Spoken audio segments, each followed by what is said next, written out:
Sa Amerika, kinumpirma ng Department of Defense na nahuli nila ang isang leader ng teroristang grupong ISIS. Ayon sa Pentagon, nahuli sa Iraq noong Pebrero ang chemical weapons chief ng ISIS na si Sulaiman Dawood al-Bakar o mas kilala daw na Abu Dawood. Dahil sa pagkakahuli, nakakuha ng mga impormasyon ng US military tungkol sa pasilidad at produksyon ng ISIS ng chemical weapons. Napag-alamang unti-unti nang nauubos ang mga ito dahil sa patuloy na airstrikes ng Amerika at mga kaalyado nito laban sa ISIS. Inilipat na raw ngayon si Dawood sa kustudiya ng gobyerno ng Iraq. I am ready! GMA Weather, serbisyong totoo ng GMA News. May panibagong bugso ng hanging amihan, pinasusungot nito ang mga dagat sa northern seaboard ng Hilagang Luzon ayon sa Pag-asa. Delikado pong pumalaot ang maliliit na sasakyang pandagat. May pag-uulan pong aasahan ngayong araw dulot ng hamihan sa ilang panig ng Cagayan Valley Region at Cordillera. Pero base po sa wind forecast map ng Metra Weather, panandalian lamang po ang bugso ng amihan at posibleng humina rin muli sa weekend. Patuloy namang iiral ang easterlies. Maayos ang magiging lagay ng panahon sa malaking bahagi ng ating bansa maliban na lamang po sa tsansa ng mahinang ulan o thunderstorm sa ilang panig ng Central Luzon at ng Mindanao. Dito po sa Metro Manila, mananatili pong maalinsangan ang panahon at wala pong ulan ngayong araw. Mga kapuso, unti-unti nang bubuti ang panahon sa ilang panig ng Middle East na nakaranas ng matitinding ulan nitong mga nakalipas na araw gaya ng Dubai, UAE at Doha, Qatar. Base sa rainfall forecast ng Metro Weather, magiging maaliwalas ang panahon sa weekend sa mga nasabing lugar. Yan ang latest mula sa GMA Weather. Magplano para sigurado. I am ready. Serbisyong totoo ng GMA News.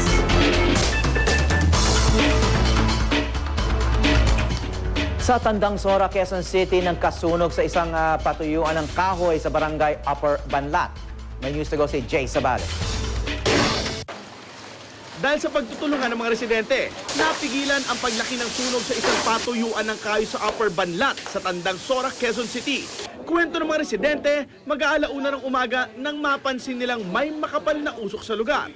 Agad humingi ng tulong sa mga kapitbahay ang may-ari, kaya nang wala pang bumbero, sila muna ang nagtulong-tulong umapula. Mga usok na siya, malakas ang usok niya talaga, tsaka may apoy. Kaya sinira namin yung dingding para mabuksan namin, talaga para makapasok kami. Nagtulong-tulong kami, ginising ko lahat ng kapitbahay. Ilabas ka ako yung mga balde nila at mga hose. Kaya tumulong naman sila, ginising naman sila kaagad. Para mas mapadali, binutas din nila ang dingding. Ayon kay Manuel Pakay, may-ari ng patuyuan, nang silipin niya ang lugar na nasusunog, nasa dulong bahagi ang apoy, habang ang ginagamit na pagpapatuyo ng mga tabla nasa kabilang bahagi, kaya imposible raw na ang kagamitan nila ang sanhi. Ginagamit daw ang mga natuyong kahoy sa kanilang furniture shop. Hindi naman kumalat ang apoy dahil bagong deliver ang mga kahoy at basa pa ito. Hindi gaano kabalo dyan kasi basa yan eh. Mga basa talaga yan, kaya hindi liliyab eh. Would this also have something to do din sa init ng panahon natin?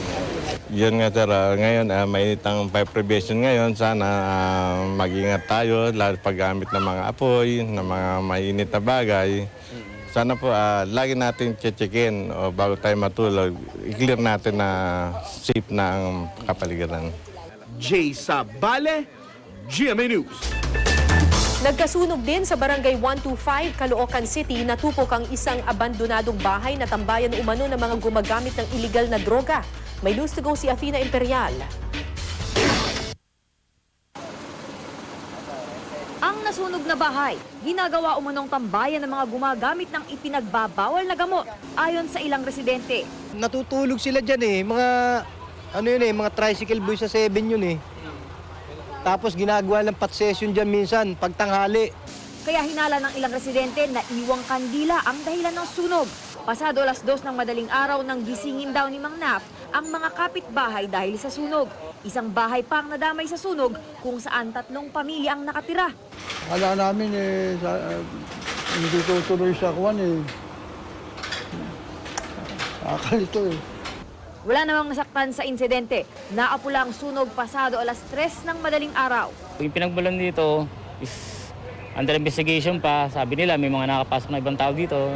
Inibisigan pa rin namin kung sino yung mga nakakapasok dito. Athena Imperial, GMA News. Magkakasunod din ang sunog na naitala sa ilang bahagi ng bansa. Sa Davao City, problema sa kuryente ang hinihinalang pinagmula ng apoy na tumupok sa 150 bahay. May news to go si Jay Sabal. Halos maabo ng tuluyan ang nasa 150 bahay sa Barangay 76A sa Davao City kahapon ng hapon. Wala namang naiulat na nasaktan. Problema sa linya ng kuryente ang hinihinalang sanhi ng sunog. Inaalam pa ang halaga ng pinsala. Nangyari ang sunog 2 araw matapos ang sunog sa katabi nitong Pro, kung saan 2 ang namatay. Sa Zamboanga City, nasunog naman ang 2 tindahan at isang vulcanizing shop. Ayon sa caretaker kung nasaan ang mga naturang tindahan, nagsimula ang apoy sa kusina ng isang tindahan. Posibleng problema sa linya ng kuryente ang sanhi.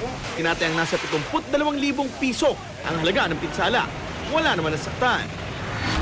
Sa Cebu City, nagkaroon din ng sunog sa ika-22 palapag ng isang gusali. Problema sa linya ng kuryente ang itinuturong sanhi ng sunog. Mabilis namang rumisponde ang mga bumbero pero nahirapan silang maabot ang nasusunog na palapag dahil walang aerial ladder. Tumagal ng 1 oras ang sunog bago naapula. Wala namang nasugatan. Sa Coronadal City, nasunog ang nasa 20 ektaryang damuhan dahil sa matinding init. Ayon sa ilang residente, 1:00 ng hapon noong Martes nagliyab ang damuhan. Naapula agad ng mga bumbero ang sunog. Nagkasunog din sa Bontoc Mountain Province. Dahil dito, namuo ang isang makapal na smog sa barangay Bontoc, Ili. Pinalala pa ng mainit na panahon ang sunog sa bundok. Tinatayang nasa 4 na hektaryang taniman ang napinsala. Isang saksi ang nagsabing nagmula ang apoy sa nagkakaingin umanong magsasaka. Hindi nakontrol ng bumbero ang sunog. Kusa rin itong namatay nang umabot na sa gilid ng bundok ang apoy. Jay Sabale, GMA News. Balikan po natin ang balita kaugnay sa bumiyaheng tren ng LRT Line 1. Habang nakabukas ang pinto nito, humingi na po ng paumanhin ang pamunuan ng LRT kaugnay nito. Sa pahayag ng Light Rail Manila Corporation na ipinost sa official Twitter account ng LRT Line 1, meron daw silang pulisiya na bawal umalis ng istasyon ng tren kapag may problema sa pinto nito. Humihingi raw sila ng paumanhin sa mga pasahero at iniimbestigahan na nila ang insidente. Gumagawa na rin daw sila ng paraan para maitama ang nangyari para matiyak na hindi na ito mauulit pa.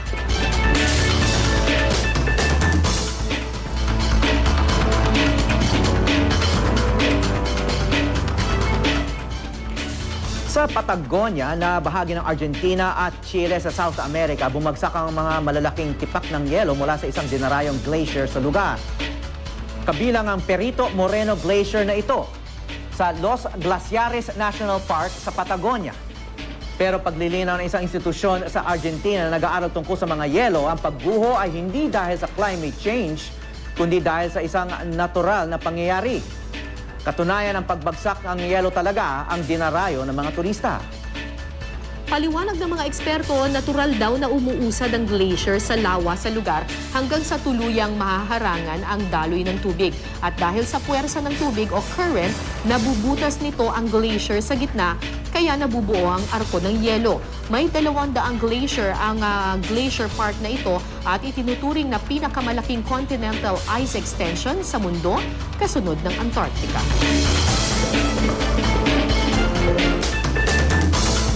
Samantala, hindi naman pinalampas ng Japan Aerospace Exploration Agency ang solar eclipse na naganap noong Miyerkules. Gamit ang kanilang solar observation satellite na Hinode, kinuna ng Space Agency ng Japan sa isang time-lapse video ang pagdaan ng buwan sa araw. Nakapwesto ang satellite 680 kilometro sa taas ng Indonesia na kabilang sa Path of Totality o ang daraanan ng anino ng buwan sa mundo. Layunin ng Hinode satellite na suriin ang magnetic fields ng araw.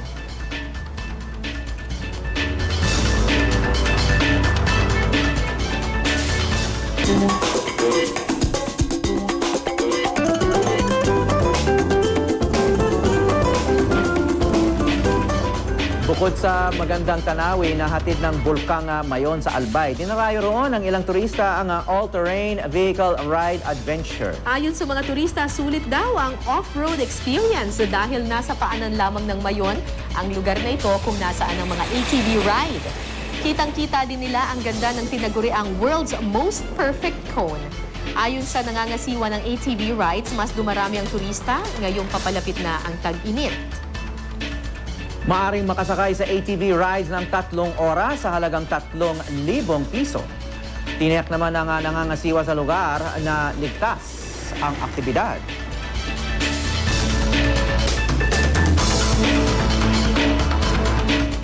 Sa bayan ng Kalubian sa Leyte, naibalik na sa dagat ang Green Sea Turtle na aksidenteng nalambat ng mangingisda. Isang concerned citizen ang pumunta sa pulisya para ibigay ang pawikan. Isinama ng pulisya ang isang municipal agriculture officer para masuri ang pawikan bago ito ibalik sa dagat. Maayos naman ang lagay ng pawikan sa ngayon at hindi nagtamo ng anumang sugat. Itinuturing na endangered species ang nakitang pawikan.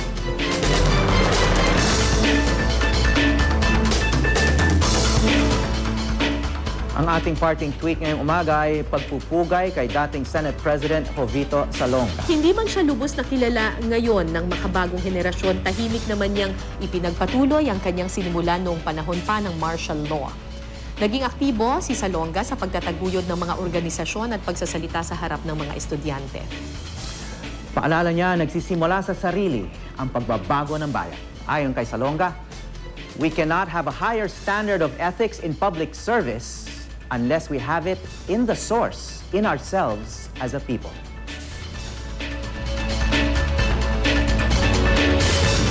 Isa sigurong pinaka-achievement niya sa Senate, no? Nang nanguna siya dun sa Magnificent 12. Yeah, the Senate that said no to the U.S. bases. This long relationship with the United States, no? Talagang yun ang nagpabago. So ngayon, mas equal ang relationship natin. It's not totally equal, of course, pero wala nang US territory sa loob ng ating bansa. At sa mga hindi nakakaalam ng mga kabataan ngayon, nakilala rin noon si Senate President Jovito Salonga dahil dun sa Plaza Miranda bombing. Isa siya dun sa mga malaking naging biktima talaga noon.